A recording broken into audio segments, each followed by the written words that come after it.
Oiê, tudo bem com você? Eu sou a Ju e este é o canal Chá com Leitura. O Dia das Crianças está chegando e eu lembrei de uma coisa que na verdade me entristece um pouco, que é o fato de que eu me tornei uma leitora muito tarde na minha vida. Basicamente, quando eu era criança, eu só li o gibi da Turma da Mônica e nada mais. E sim, os gibis da Turma da Mônica são ótimos, ou pelo menos eram, faz anos que eu não leio. Mas depois que eu comecei a ler de fato, eu vi que tem tanta coisa a mais que eu me senti muito triste de ver o quanto que eu perdi naquela época. Então eu decidi fazer esta lista com alguns livros que vão de infantil a juvenil que eu teria amado ler quando eu era criança. Vamos lá? E o primeiro livro da minha lista é Alice no País das Maravilhas, de Lewis Carroll. Eu sempre fui apaixonada pela história da Alice, eu achava ela muito inventiva, muito diferente, mas eu basicamente só conhecia ela por causa do filme da Disney. E eu só fui tomar vergonha na cara pra ler o livro lá na adolescência e eu me arrependi muito de não ter lido antes, porque essa história é muito legal. A história em si é muito diferente, é muito criativa, ela é muito louca na verdade, mas eu particularmente adoro isso. E ela faz a gente pensar, analisar as situações, não daquele jeito como se o autor estivesse dando uma lição de moral na gente. Ele realmente vai colocando situações ali que fazem a gente parar e analisar o que está acontecendo. E sim, Alice tem vários simbolismos, tem páginas e páginas na internet que você pode passar o dia inteiro vendo que talvez você nem chegue no final disso. Mas a história em si também é muito gostosa de ler, você não precisa, a criança provavelmente nem vai estar interessada nisso, de saber os simbolismos ali por trás das coisas que foram escritas, mas ela pode ler simplesmente para se divertir, porque a história é sim muito interessante. Quando eu li, eu amei a história, inclusive Alice através do Espelho também é uma história que eu gosto muito, mas Alice no País das Maravilhas é minha favorita, é um dos meus livros favoritos da vida e é incrivelmente o único livro que eu tenho várias e várias edições. Eu tenho 5 edições da Alice, não me pergunte porquê, eu simplesmente adoro a história e eu queria ter todas essas edições. E o segundo livro da minha lista é As Crônicas de Nárnia, de C.S. Lewis. Bom, essa edição aqui tem os 7 livros da série, mas qualquer livro dela é muito bom para qualquer criança ler. As Crônicas de Nárnia são livros no estilo de contos de fadas antigos, que são histórias que passam valores para as crianças. E também são livros cheios de simbolismos que você pode passar o dia inteiro procurando e analisando detalhe por detalhe. Mas fora isso, os livros também são muito gostosos de ler, eles têm ação, têm aventura, têm criaturas esquisitas e magia, tem muita coisa acontecendo e é muito dinâmico, não é aquela leitura parada. Então é o tipo de leitura empolgante para qualquer idade. O terceiro livro da minha lista é O Mágico de Oz, de L. Frank Baum. Este é um livro que eu acho que ficou um pouco eclipsado por causa do filme, que foi realmente um sucesso, é muito gostoso de assistir, é um filme maravilhoso, mas o livro tem muito mais a dar do que o filme. O Mágico de Oz tem muitas loucuras do tipo Alice no País das Maravilhas, mas também tem muitos valores do tipo As Crônicas de Nárnia. Eu acredito que ele tenha bastante simbolismos também. Eu não procurei, eu não pesquisei para saber a fundo sobre essa história, mas realmente tem algumas coisas assim que quando você vai lendo, você vai fazendo ligações com outros assuntos e pensando se pode ser ou não uma teoria ou é coisa da sua cabeça. Mas de qualquer forma, é um livro que, além de ser muito gostoso de ler, uma leitura muito rápida, muito envolvente, também é um livro que faz você pensar e analisar bastante coisas. A história do filme segue muito bem a história do livro, mas tem várias coisas do desenvolvimento pessoal dos personagens, tanto ao longo da história quanto antes deles conhecerem a Dorothy, o que aconteceu com eles, por que eles eram desse jeito. Tudo isso é muito interessante e foi uma pena muito grande eles não terem colocado, talvez não tenha dado para colocar no filme, mas faz muita diferença. E se você gosta do filme, vale muito a pena ler o livro. Não vou desmerecer o filme porque ele realmente é maravilhoso, eu particularmente adoro, mas o livro aprofunda muito mais os personagens e essa parte é muito interessante, vale a pena ler. E o próximo livro é A Princesinha, de Frances Hodgson Burnett. Este é outro livro que é um dos meus favoritos da vida, eu amo essa história. Talvez hoje em dia essa história não seja mais tão famosa quanto alguns anos atrás quando saiu o filme, que também é muito legal, adoro e recomendo. Mas o livro é óbvio que é melhor. Inclusive, se você gosta do filme e não leu o livro ainda, alguns pontos-chave da história são bem diferentes, tá? Então, se você decidir ler o livro, você vai ver que você vai se surpreender com ele. Mas pra quem não conhece, essa história fala sobre uma menina, Sarah, que é órfã de mãe, mas ela foi criada por um pai extremamente amoroso e atencioso. Eles são muito bem de vida, então tudo que ela quiser e o que ela não quiser também, o pai dela dá pra ela. E além disso, ela é muito amada, ela é uma criança que sempre foi muito bem cuidada e ela é muito inteligente. Outra coisa interessante é que ela foi criada na Índia, então tem vários detalhes sobre a vida dela lá na Índia, sobre mitos, fábulas, a religião, que ela vai salpicando ali como se fosse um tempero especial na história. Mas aí no começo da história, o pai dela decide mandar ela para um colégio interno na Inglaterra, para ter uma educação mais precisa entre crianças e não só entre adultos, e aprender um pouco mais também sobre a Inglaterra mesmo, os modos de vida de lá. Como eu disse, eles eram muito ricos, então o pai dela não mediu esforços para fazer essa mudança o mais confortável possível para a menina. Mas a Sarah, além de ser uma criança extremamente inteligente, bem educada e muito criativa, inventava histórias para as crianças que viviam com ela, ela também era muito boa. Então as pessoas naturalmente chegavam a ela, elas queriam estar perto dela. Mas aí acontece uma reviravolta na história e todas essas amizades são postas à prova. Mas mais do que isso, a própria Sarah é posta à prova. Porque logo no começo da história, o pai dela tá brincando, provocando ela para deixar ela um pouco mais distraída com essa nova mudança, e ele diz que ela é uma boa pessoa. E aí ela diz que ela não sabe se ela é uma boa pessoa, porque ela tem de tudo, ela tem tudo que ela precisa para viver, ela tem muito amor, ela não tem por que ser uma pessoa ruim, não tem por que ela ser cruel com os outros, se ela não tem um motivo para isso. Mas aí esse motivo chega, e aí ela vai ter que se descobrir, ela vai pôr à prova se ela é sim uma boa pessoa. E eu não vou falar mais sobre essa história porque eu acho que todo mundo devia ler essa história. Ela é muito linda, é uma história que fala sobre valores, sobre caráter, sobre perseverança, sobre bondade. É realmente uma história que é um livro infantil juvenil. Eu acho que toda criança devia ler este livro porque realmente é uma história edificante. E o próximo livro é O Jardim Secreto, de Frances Hodgson Burnett. É engraçado que este livro também tem um filme que saiu basicamente da mesma época da Princesinha, mas eu gosto mais do filme do Jardim Secreto do que eu gosto do filme da Princesinha.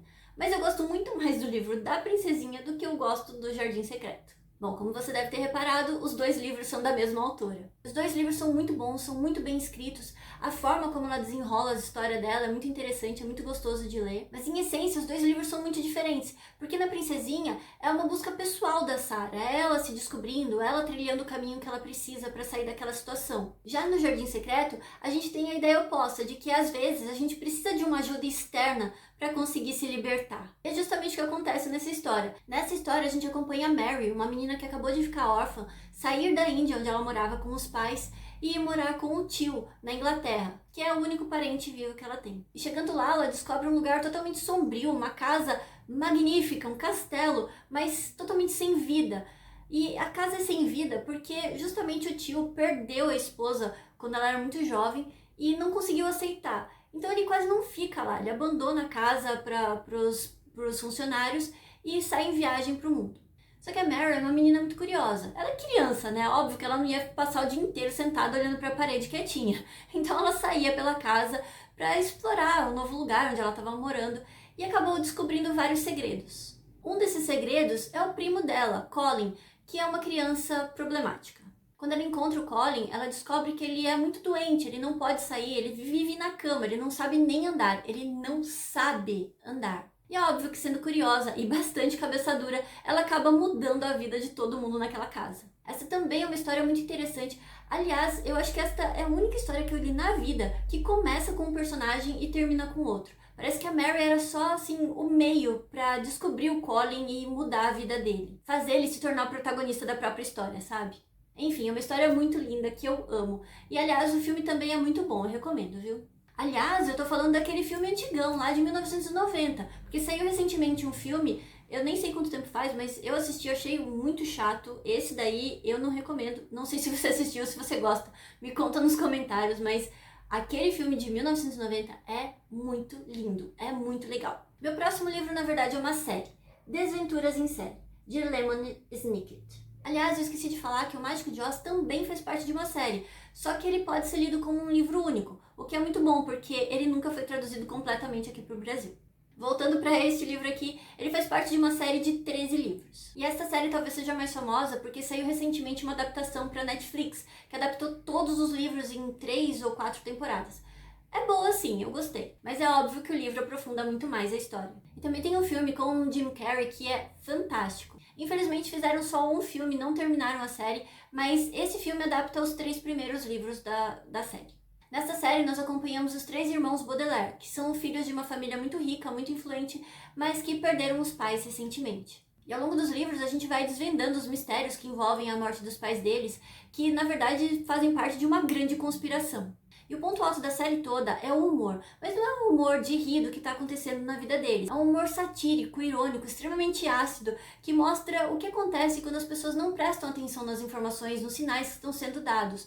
Porque as crianças indicam para os adultos o que está acontecendo, mas ninguém quer ouvir, as pessoas não prestam atenção. E eu sei que eu disse que são 13 livros, mas a leitura passa muito rápida, porque os livros não são muito grandes, o maior deles é o último, que deve ter umas 300 páginas, e as letras são grandes, tem figuras, e a leitura é muito rápida, você se envolve muito no que está acontecendo, porque são tantas conspirações envolvidas que você não consegue parar de ler, você quer chegar logo ao fundo da história e descobrir o que está acontecendo. Mas sim, como normalmente acontece com o humor, tem muito mais coisa debaixo dele, vale muito a pena ler. É uma leitura muito gostosa. E o próximo livro é A Princesa e o Goblin, de George MacDonald. Esta é uma outra história muito gostosa de ler. Ela tem todo um ar de conto de fadas, de fábula, é muito gostoso, mas também tem muita coisa debaixo dela. Na história, nós acompanhamos uma princesa que vive sozinha num castelo. E sozinha eu digo sem os pais, né? Porque ela vive com vários criados pra tomar conta dela. E ela é uma menina muito boazinha, ela segue as regras, tudo direitinho. Mas acontece que ela acabou caindo numa armadilha e foi parar no reino dos goblins. E essa história é muito interessante porque ela fala muito sobre fé. E sobre amizade, sobre valores. Ela me lembra muito as Crônicas de Nárnia nesse sentido. Também é uma leitura rápida, ela é muito gostosa, muito envolvente. E tem todo esse ar de... Sabe aqueles livros que os pais leem pros filhos? Que dá aquela sensação de você estar quentinho na cama, deitadinho, pronto pra dormir, alguém tá lendo com uma voz gostosa pra te embalar. Este livro aqui acho que é perfeito pra isso. E o próximo livro é O Livro dos Dragões, de Edith Nesbit.